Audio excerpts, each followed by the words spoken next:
My name is John Schull. I'm the founder of Enable, a global network of volunteers who use 3D printers that they often bought for other purposes. We've enlisted 6,400 such volunteers to use their printers to make inexpensive prosthetics for children born without fingers, and we give them away for free.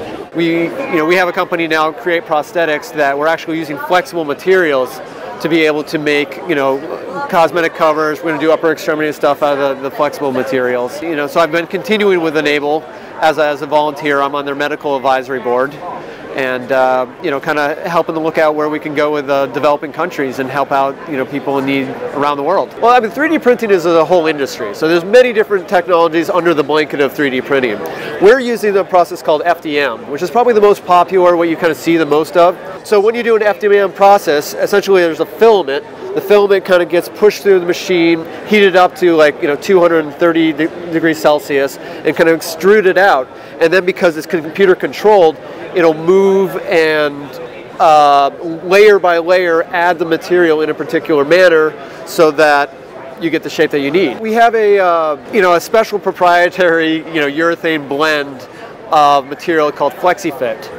And it has some stiffness and some strength to it, but it also has enough flex that it'll deflect away, under load. It takes about 30 hours to print a cover like this. We've started with wrist-activated, body-powered hands for people without fingers, but with good working palms.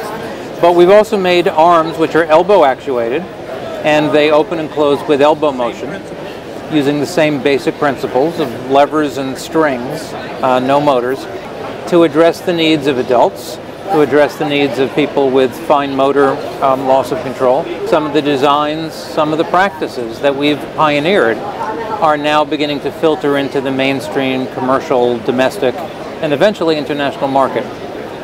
At the same time, the existing industry reaches a fraction of those who need these devices. And so I think our biggest contribution and our future areas of expansion is going to be for the other 95% of the planet who could really benefit from this kind of thing.